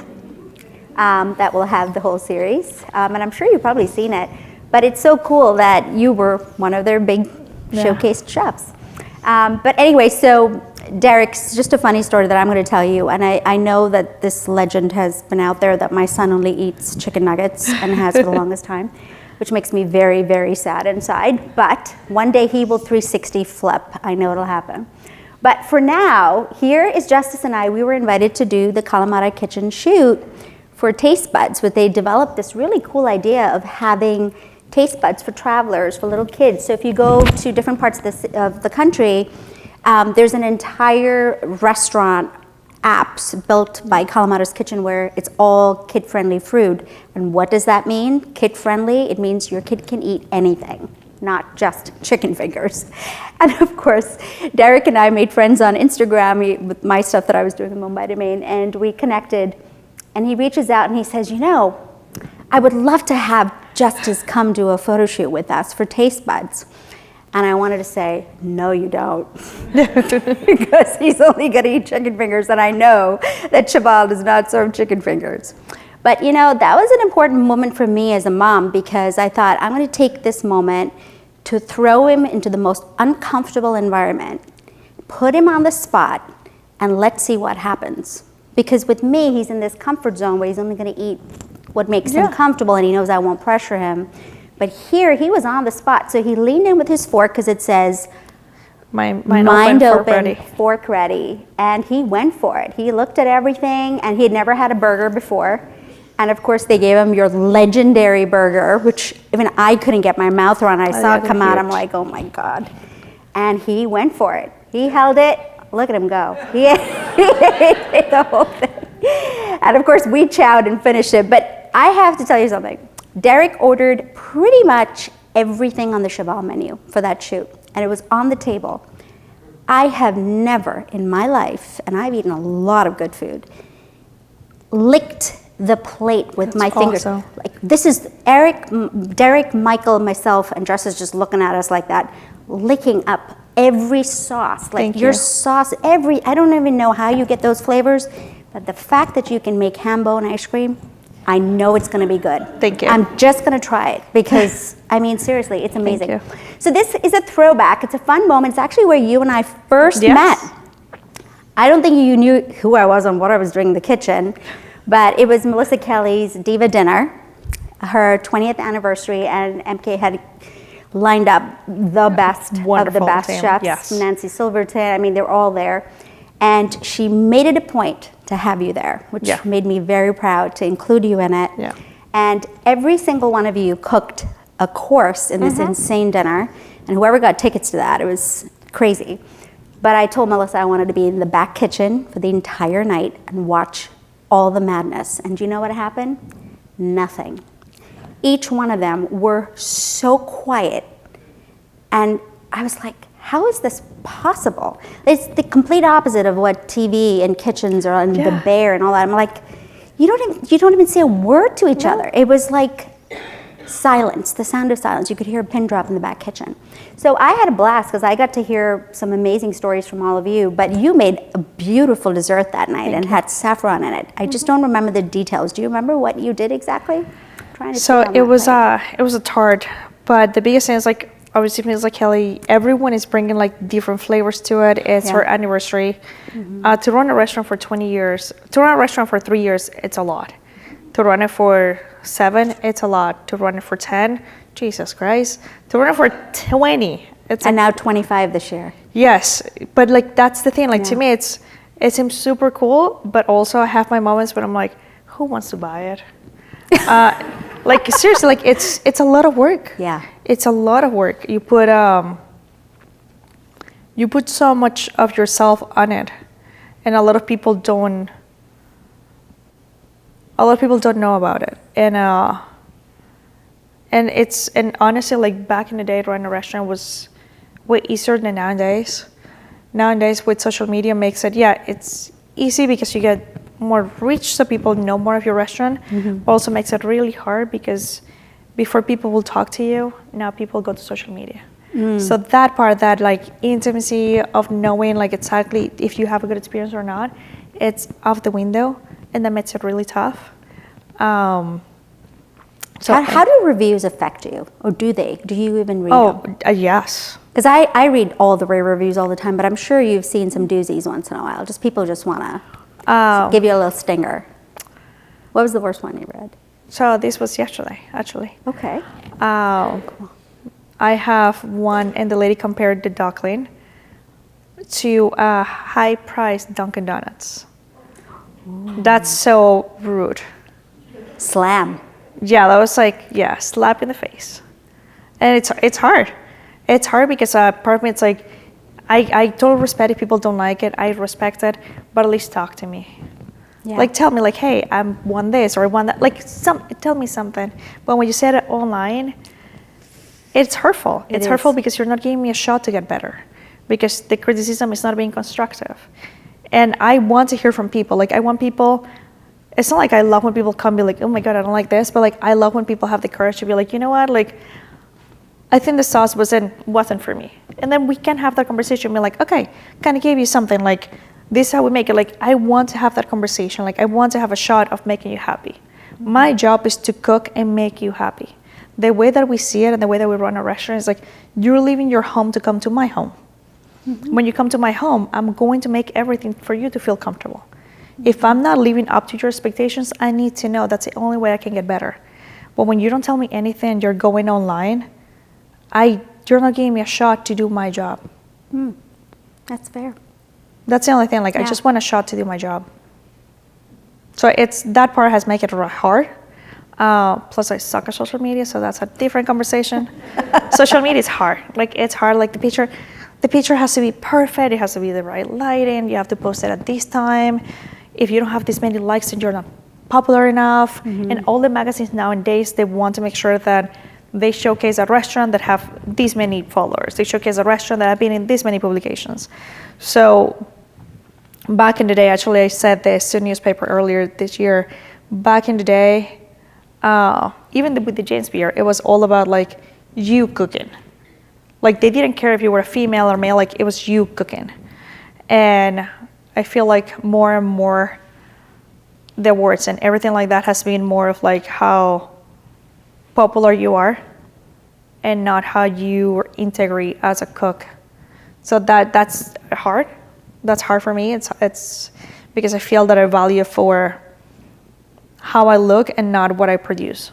And like or your platform, or how many likes you got on your Instagram feeds and things. And for me, it's like I want to be a great cook and I want to be a mom. Like I don't want people to value me because like I have blonde hair or I'm Latin American, like I'm South American. I want to be valued because I'm my kid's mom and I'm a great cook. That's what I want. And yet you have had 2 outstanding pastry chef James Beard Award nominations back to back. Yeah. But they don't mean anything to you, do they? Or do they? Do you like that validation, or do you not care for it? So the first time I went to court my mother, I worked so hard for many years to get that, right? Because I thought it was like, that's the, back home, you know, I grew up, like, you have to have a degree, and like, and it's always this thing. Okay, I come from, like, my family's, my uncle, my aunt, my mom, they're really smart. They have a bunch of careers and blah, blah, blah. So when you graduate university, usually one of them, because they're super smart, they get to put the medal on you. You know, they get to give you your diploma. That's a thing. So they did it to my brother. Obviously, they do it between themselves. And I never got one because I'm a cook. Like, you're a cook. Like, you don't get a medal. You don't get anything shiny. You're a cook. You get a knife. Like, I'm a cook. So I wanted to make sure that I had, like, that medal to give to my mom. So I worked really hard to get the James Beard, right? So I got nominated for the best pastry chef in the country, which is pretty awesome. And I was so excited. And I started crying, and my mom was taking English classes here in Maine. She just moved to Maine. So I went to the Portland Education to see my mom. I'm waiting for her outside. She comes out, and I'm like, oh my God, I'm super excited for the James Beard, right? And my mom was like, oh my God, congrats, that's awesome, blah, blah. And then she's like, okay, what's next? And I'm like, what the heck, what's next? Like, this is the epiphany. Like, what are you talking about? Like, she's like, what's next? I'm like, seriously? Like, it took me years to get here. And so anyways, that was like the first code. And I was like, wow, okay. And then you realize the next day you still wake up at 2 in the morning to go to work.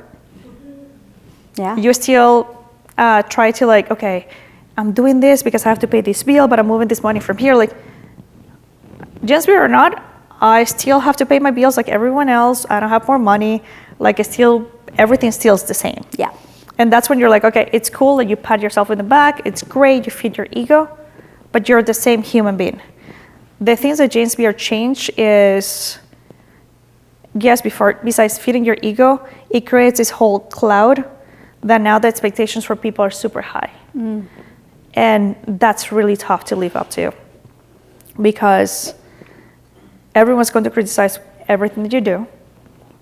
And they're going to make it public, and that's hard because they don't get to talk to you. They're just going to put it out there. Again, social media, my favorite thing. And automatically you pass from being a normal, good cook, someone that does sweets, to like, oh my God, you're Ilma Lopez. So like, you're so expensive, or you're Ilma Lopez, you're this. Like, and if you do anything slightly different, everyone just like 100% just being like, oh my God, you did it because of this. So that's hard. Yeah. And I do have to say, like, when I don't see my name on the list, it's also tough, because then you feel like a failure. You feel like then this year was worse than last year. Like, am I not good enough? What am I not doing at that level that they're not giving me that second? So or it's third really tough, yeah. nomination? And then, yeah, because, like, you know, it's hard. Like, it's tough. It's tough. When I don't see my name, it's really hard. But I know that I'm not going to see my name, because I know that you get this chance, and then they have to do it to other people because that's the right thing to do. But still, like, it's tough not to see your name. And thanks to my mom, I was having a hard time, and she mentioned, I don't know if you remember, she said that if I wanted people to know who I was, or if I wanted my kids to know who I was. And that's what changed the way I saw things, because I spent so much time at work to make sure that I got another one. And my mom was like, you're spending so much time at work, like, do you care if people know who you are, or do you care if your kids know who you are? Do you remember? And I was like, okay, cool. Yeah. Yeah. That's And awesome. now I'm just focused on making sure my kids know who I am. Yeah. And making sure I make really good food. And if it comes, awesome. If it doesn't come, it's cool. I still feel guilty when I don't see myself, but no, I have to be honest. Like, it's hard not to see your name, but it's... Well, you're driven, you're competitive, and, you know, it's important for you to win. You've been trying to win your whole life, you know, yeah, but it every doesn't... step. But this is the kicker. Like, if you win, doesn't mean that I'm better. It doesn't mean... It doesn't mean you work harder this year than others. Yeah.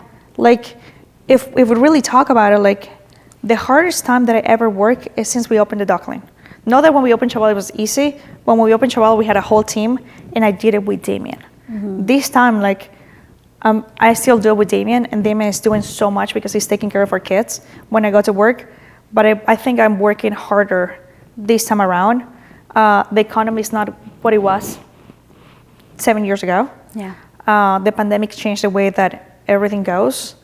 We talk about social media as well. Like we talk about like the employee pool is not the same. And Portland's just a tough place to run a restaurant. Yeah, like labor laws and just everything. It's really tough, yeah. And the hourly and it's really taxes, real tough, yeah. It's just real estate, everything. It's just, I don't know how you even have brain space to think about ham ice cream when you have to think about everything else, that the pressures of running. I have a good support system. I'm sorry? I have a good support system. Yeah. Your people. Yeah, I have her, and again, I have Damon, I have my family. Yeah. And they understand that I spend a lot of time at work. Yeah. They don't like it, but they get it. They respect it. Yeah. So that's super important. So let's talk about Ugly Duckling, because first of all, here's someone you told me was one of the first people that supported you without asking for anything in return. And for those folks who don't know, this is Erica Archer. Oh, she's wonderful. She is the brainchild behind Portland Wine Week. She is the owner and president of WineWise, and she's a master sommelier.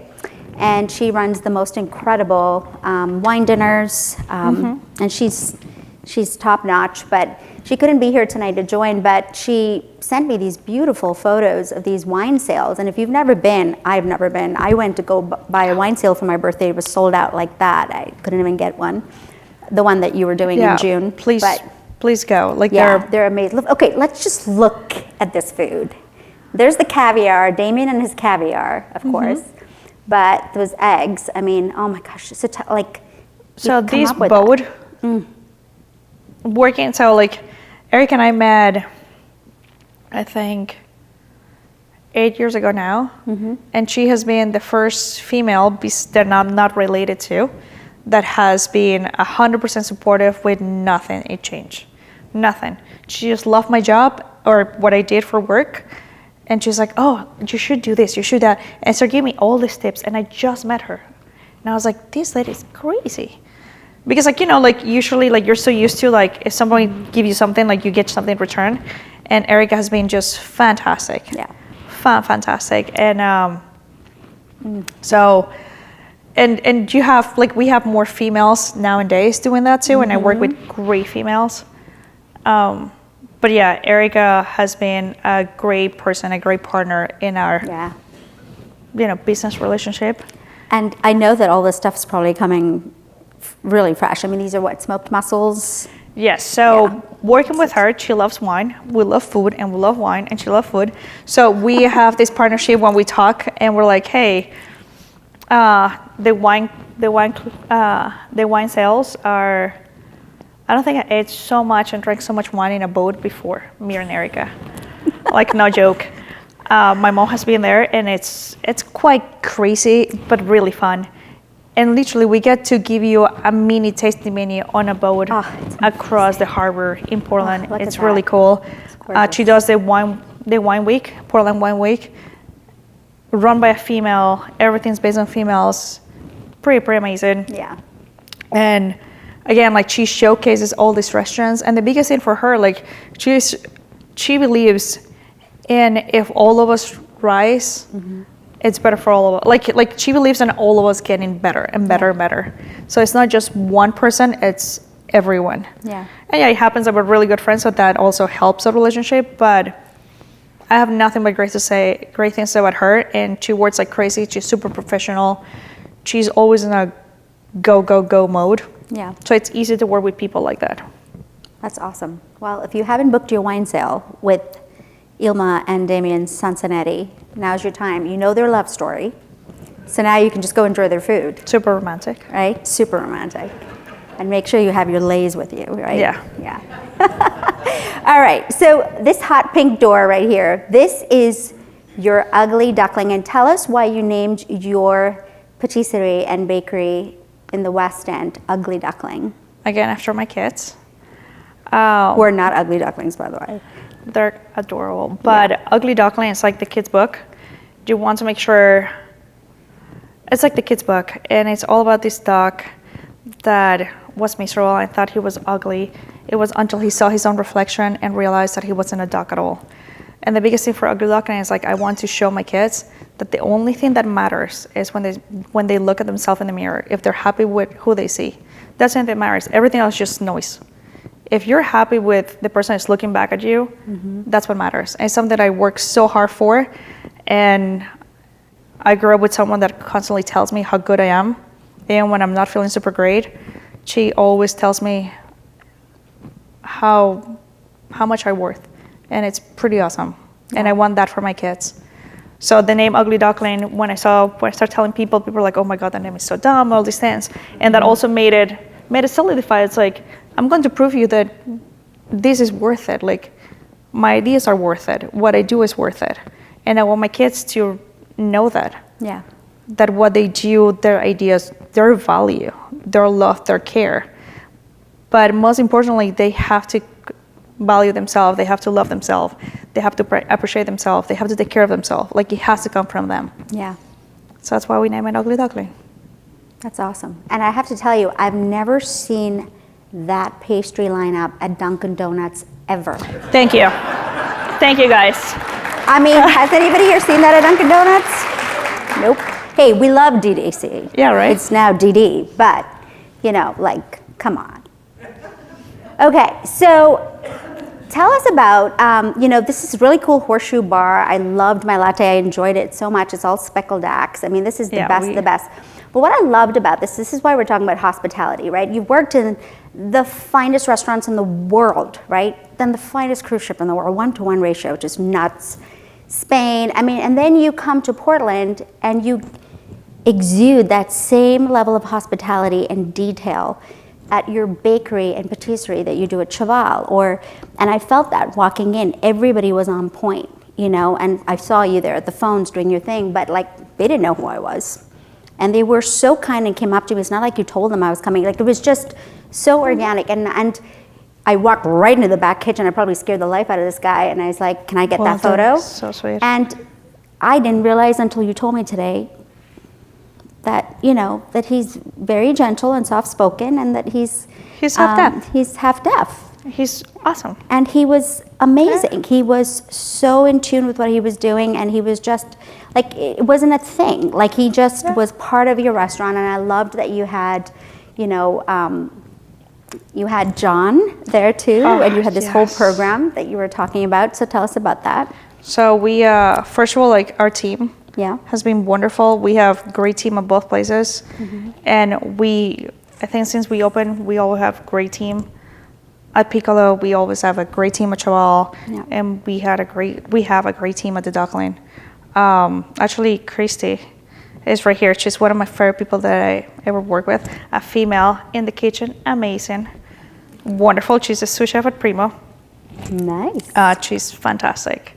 Yeah. And those were the old days, the golden days. It was her and Emily and I. It was super fun. We were the only 3 girls in the kitchen, so it was really, really fun. A lot of fun. And the guys were super intimidated by her, so it was pretty awesome. Yeah. She was the only one that got to get everyone being like, dude, what the heck, you're screwing up. Yeah. She will show up early, she will leave on time, she will have her station clean. Like, perfect. Yeah. Girls awesome. rule. Yes. Yeah. But she's not, she left us, so, I respect that. Yeah. It's okay. It's okay. It's okay. She's supporting you. So tell us about John. I loved John's energy. I just loved watching him really focus on what he was doing. And then you told me that he was actually just dropping in for the day. It's a program you've set up for Ugly Duckling. So the way that it works, like, we pair up with the schools in Portland. We pair up with Portland High School. And so we open doors for both restaurants for 18-plus-year-old to come to a restaurant whenever they feel like it. If they want to come for an hour, for 2 hours, whatever they want, when they feel like it. And it's kids that they are not going to be in the school system anymore. They don't belong to the school system anymore because they're over 18, so they can't be part of the school system. But it's kids that have, like, either a learning disability or they have different things going on that they are not part of the society just yet. And the really hard part is when I was talking about it, I was approached being like, oh, these kids, nobody wants them. And honestly, I met them, and all of them are fantastic. are wonderful. They have so much energy. They have so many, they're really smart. They have all these really cool points of views. And the only thing you have to do is be kind and open the doors for them.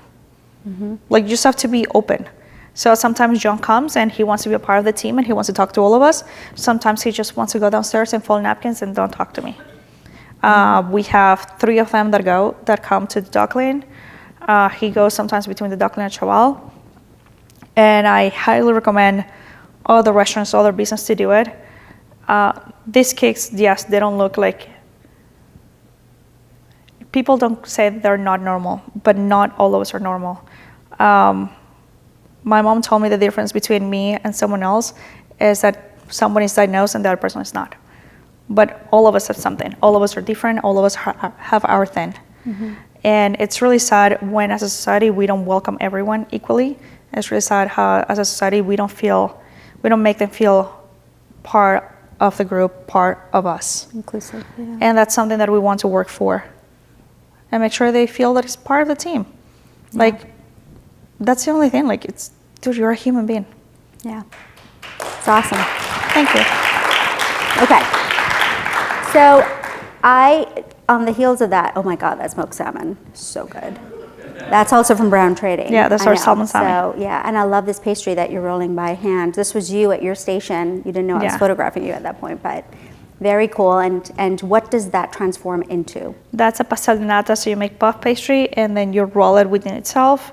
And then you roll it again to make a tart shell. And you make custard, fresh custard every day. Okay. I mean, you make the tart shells every day, but you make fresh custard and you bake everything together. So it's, I'm a sucker for custards. So all over the stores have some sort of custard in it. Yeah. What is it with us immigrants and our custard? My mom made custard too. I don't know. It's like a cheap way to just give us good food. Like, I don't know what it is, food. but it's just I know. delicious. I have a thing for custard And if too. you freeze it, it's ice cream. It's wonderful. So yum. Okay, so let's switch from custard to pasta. Yeah, So there's a lot of people out there who probably see this at a lot of stores and you have no idea, probably, that this pasta is Piccolo's pasta. And what a genius way for you to keep the brand and the story of Piccolo alive even though the pandemic shut it down. You now make this pasta at the bottom of Ugly Duckling, and I happened to go downstairs and watch it being made, which was so cool. And your stepdad was down there, and he was like, whoa, way too much energy down in the basement, because both of us came down there, and he was like, oh my God. Because we were like talking and so excited about it. But he said, I met my match, because she talks really fast and she's saying like a bunch of things and taking pictures and moving. And all of a sudden my dad is like, what the heck? And I made him pose and stuff. It was very cute. But it was so cool that to watch him make this pasta. It was air drying, and that's the kelp pasta there, right? Yes. So does that have Brianna Warner's Atlantic kelp? One thing about us, we're sucker for relationships. So if we like you and we believe in your story, we will forever be loyal to you. Yeah. So yes, we probably use products that are more expensive than others, but if we love you, we will support you to the end, forever and ever and ever. That's one of the reasons that we sell Speculate's coffee. It's a great coffee, but we love Matt. Kelp, we just use Atlantic Sea Farms because we love her story. Yeah. And I think she's a badass. I think she's wonderful too. Yeah. And we do that, like we use our pig. We use Breezy Hill. No pig in the state of Maine is better than Breezy Hill. We don't raise our own. Melissa Kelly does. You guys pig are awesome. But Breezy Hill, it's our go-to. Again. How do you get that? So Mr. Hasty, he's like grandfather. He's a total grandfather, a teddy bear. He's really, really nice, extremely polite, and he raises his pigs really well. Where does he do it? So on his farm, he raises like 7 pigs. Like he doesn't raise a ton at once. He raises like a little bit. And you can use everything. Like the flesh is like beautiful pink. You know that has been treated correctly. Dim is one of those people that from the moment that he's breaking down fish or pigs or everything, he'll be the first one being like, oh my God, you did something wrong. And this guy takes pictures of everything and makes sure that if something's not up to perfection, you will know. He's the guy, like some farmers make fun of him because he's the guy that will put you know that he will put a ruler next to a vessel and be like, I want 3 inches. And he shows you the ruler so you know what 3 inches look like. Like the 2 tablespoons of soup. Yeah. Yeah. That's my husband. That's amazing. And It's interesting wonderful. to me that you and we talked about this at dinner, and you didn't even realize this, but I see so much about baking being scientific and precise, which is exactly why I despise it, because I'm not any of those things. I just want to cook like a real Indian woman, just throw it all in the pot. But so it's, you've had these sensibilities for baking since you were little, and there are all these emotional archives from your grandmother and your mom, and then you've got this scientific mind, and you applied it to baking, and all of the precision and the creativity and everything came together, which is very cool that you're able to come full circle on that journey. Thank you. Yeah, very cool. So how can any of us order this big giant churro cake? That's our staple at Chaval. Yeah. It came after the pandemic. Somebody asked me, like, hey, do you think churro can make it into a cake? I was like, it will be. So when you call Chaval and you want a cake, you ask us if you want a churro cake, of course. Like, you ask us, you let us know your flavor, that are restrictions. I'll make a cake and make the churros everything based on the flavor you're asking us. So yeah, like in the middle of all the churros is a cake. So what do? You like pick the churros off and give everybody one, and then you go for the cake, or Whatever you just you want. cut it up? And you We just have get your seen own it. We have seen churro? it so many different ways. Oh my god. We have seen people just cutting it, so like everyone gets churro and cake together. We have seen people just eating the churros and like serving the cake later. It's you, whatever you want to do. Have your churro your way. Yes. Do it your way, whatever. So cool. So, tell me some of the cool, I think I want to leave some time for questions here, but some of the cool, flavor profiles you've come up with outside from ham and ice cream, but how do you get your inspiration? From what cookbooks, or, because you don't have time to breathe, you're working constantly. So somewhere you're getting your inspiration other than all the greats you work for. I actually ask the people that I work with. Yeah. Yeah, I will. Very collaborative. Yeah, the way it works, I will, if I see something that the savory side is working on and I think it's really cool, I will try to work with it. Or I will go to anywhere that I work with and be like, hey, tell me a flavor that you like. So I just need one thing, give me one flavor and I can make something out of it. So why haven't you been on Chopped? I don't like TV. Oh my gosh. Can't do it. You would kill that basket. I don't know. You would just kill it. I mean, hams and ice cream and white asparagus and milk. I mean, come on. I think. No. Do we want to write and make sure? There you go. No, I feel like you and Damien just go at each other. Oh, on stage. 100%, yes. That'd be so much fun. But that's the thing. I have to feel comfortable. I don't think cooking in front of people that I don't know. I don't know. It's too much attention. I can't do it. Oh my God, we gotta get you on stage here to do a Chopped basket. Okay. Yeah, couples, all the couples get on stage. It'll be really fun. That would be funny. Okay, so Dude, I want to end here tonight to talk about just a wonderful ethos that you have in terms of how you put Ugly Duckling together. And this is a beautiful quote that I read. I think I found this quote. What you talked about. This is a place where all the misfits find themselves. Be you, be proud, because at the end of the day, we are what we see in the mirror, and to my eyes, we're all just perfect. It is our self-reflection and perception that matters. How we see ourselves, that matters. We need to show up for us. We need to love us. And that's what Ugly Duckling is really, truly all about. That's the hospitality, is everyone is welcome. So do you feel like you've captured that a year later after opening? No, yet. We're working on it. Yeah. It's a work in progress. Don't look at the reviews. I know, right? You're Munchies doing tomorrow, amazing. guys. Yeah. But I just want to thank you so much for being here tonight. It's just been so great. I know we've covered barely probably the surface of everything you've done since you've been in Maine. We didn't talk about cooking for community, which is something you've done, and you were a Mainer of the Year, which is so much a big part of your legacy here in Maine and why people honor you. Because when you lost everything, you were losing Piccolo, you were out there cooking thousands of meals with some of your best buddy chefs. You called them all and you got the job done and you fed those kids. So thank you for all of that. And thank you for feeding us tonight with all of this wonderful storytelling.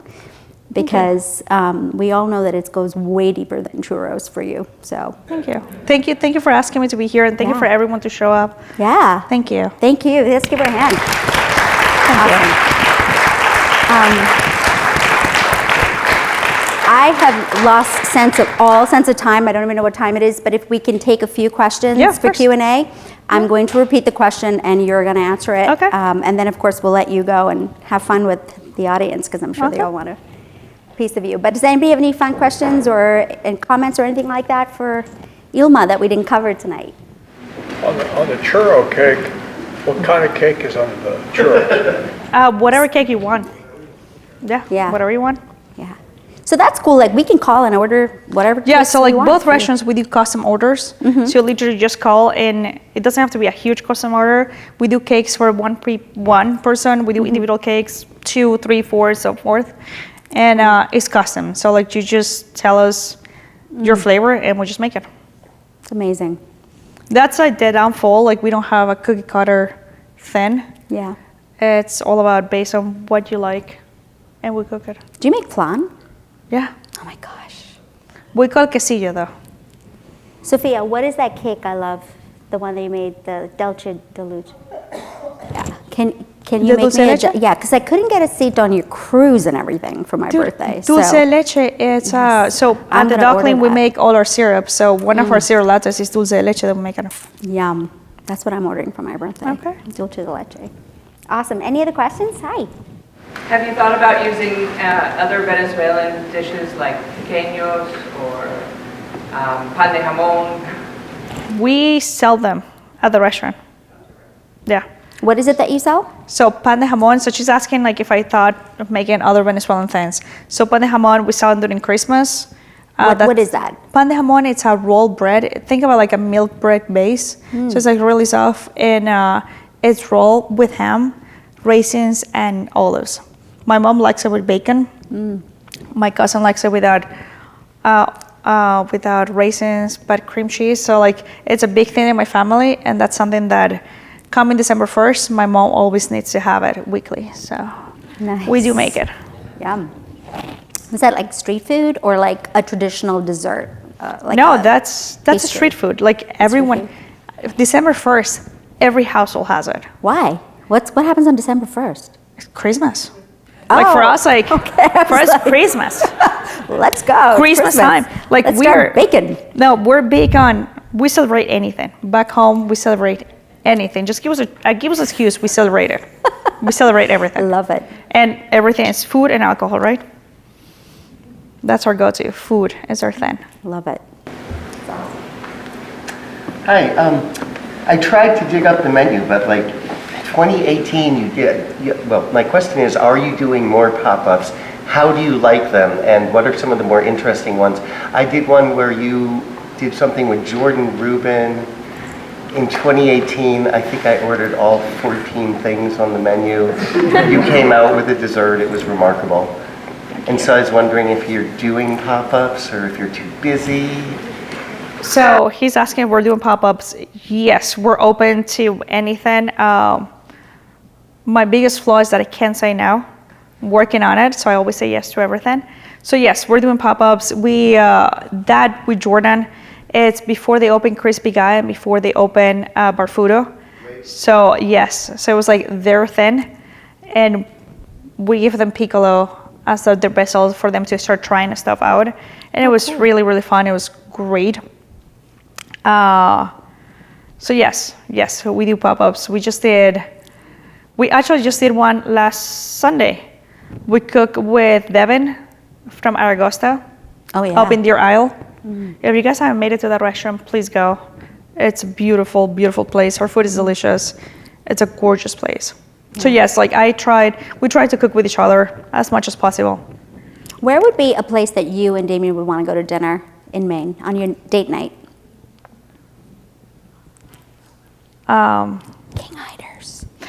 King Einers. No, it was fantastic. It was amazing. It was really, really good. Yeah. The last place we went, we hardly go out. Yeah. A schedule, and then I feel guilty if I'm not at home with the kids. And when was the last time we went out? Sí, pero, okay, yeah. So last weekend, this is our relationship. It was his birthday last Monday. Yeah. And I was working, and I said I was going to be home early. I didn't. So like I left work really fast, but I didn't get a chance to do his cake, so I stopped by Hannaford and got him a Hannaford cake. You did not do that to Damien. Oh, I do that every year. So we got him a Hannaford cake, and we said happy birthday to him with both of my kids and my mom. But check this out. I actually took him into what's an Airbnb? Arby's? No, Airbnb, like when you rent an apartment. Airbnb. Oh, Airbnb. Okay. Yeah. Thank you, guys. I thought you took him to Arby's Drive. I was like, oh my God, what are you doing to this guy? No. Okay. Like no. No. I won't do that. But like we ended up going there, and honestly, we just ate salad and we just watched TV. We haven't watched TV together in forever. Aww. And we haven't slept in forever. So like that's the only thing I wanted. So we just went there and ate salad and watched TV. And I felt so bad because like it's our night away without the kids because my mom is with the kids. I totally passed out and I wake up the next morning. Totally pass out. And I was like, I'm so sorry, honey. He's like, no, I'm happy that you're sleeping. And I was like, I'm sorry. But yeah, like our relationship is super, super normal. Yeah. Super no high normal. Expectations. Just no, it's really nice. Yeah.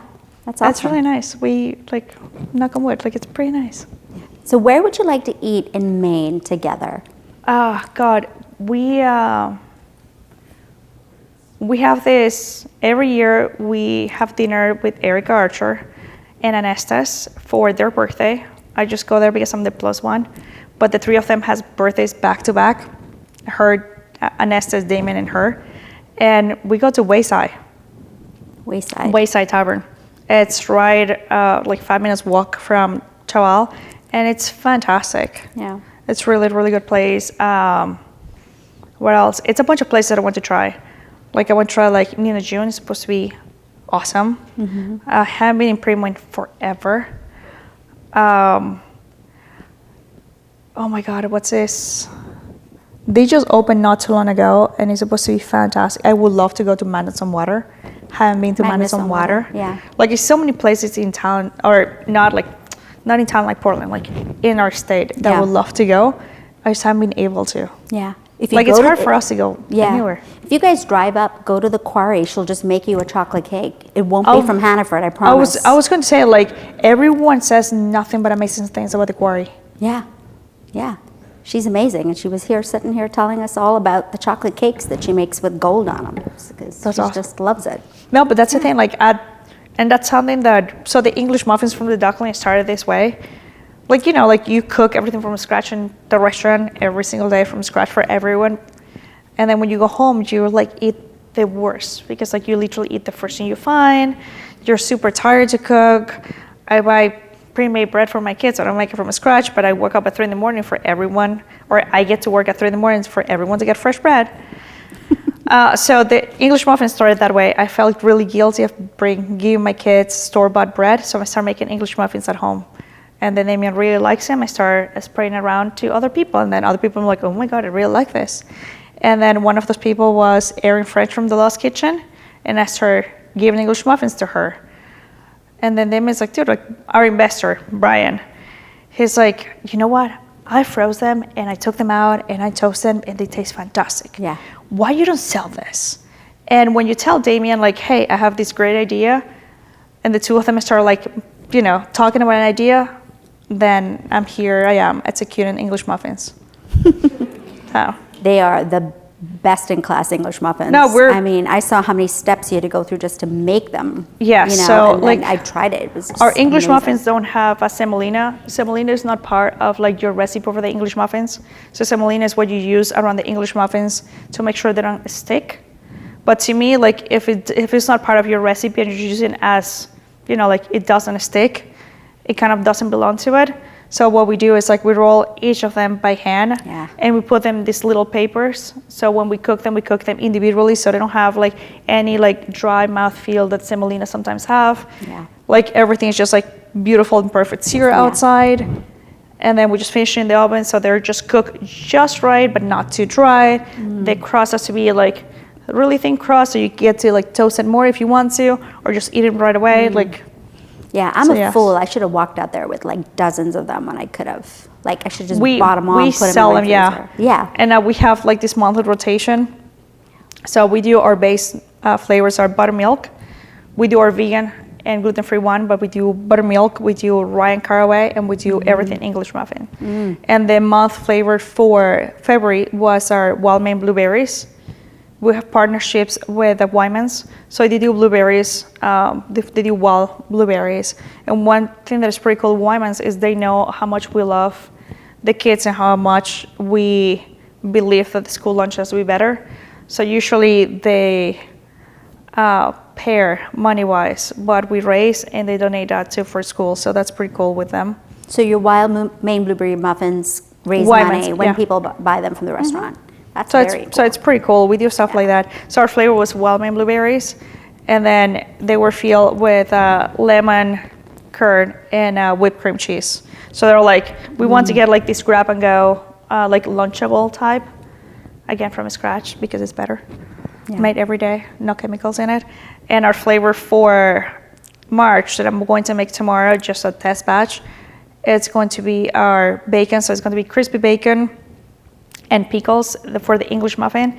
And the inside is going to be a pimento cheese filling with jalapenos. Yeah. I don't know, like it sounds good. I haven't made it, so I don't know. Like I have to make it to make sure that it works. Okay, we know you hate social media, but please post tomorrow and just tell us how it's going. Okay. We'll check in with you in about 6 hours because you'll be up at 2:30 in the morning. All right. We need to get her out of here because she's going to fall asleep behind the wheel and we want you to get home safely. But are there any other questions tonight? Because we'd love to give you a chance to meet with everyone. One last question. I just wanted to say a testament to Ilma's hospitality. When I first moved to Portland from Boston, but originally from New Jersey, my parents came up to visit and we went to Piccolo. And my mom fell in love with Ilma. And years later, we went to Chaval, and I've been in Mid-Coast for about 5 years now, and I think I happened to come to the Ugly Duckling opening weekend. And Ilma comes out and she goes, "How's your mom?" Like, to be fair, your mom is so nice. And like every time I see her, she like talks to me like she knows me forever. She asked me about Damien. She asked me about Isabella by name. She doesn't know answer yet, but that kindness trickles down because I go home and I say, "Mom, I saw Ilma today." She goes, "Oh, she remembers me." I say, "Oh, of course she does." But your kindness trickles down to, in places where you come and you realize what it goes. thank you. That's so kind. Thank you so much. Say hi to your mom and your dad. All right. Well, we're going to let you go hang with everyone because everyone wants to give you big hugs and thank you for coming. But this was awesome. Thank you so much. Thank you for coming. Super nice.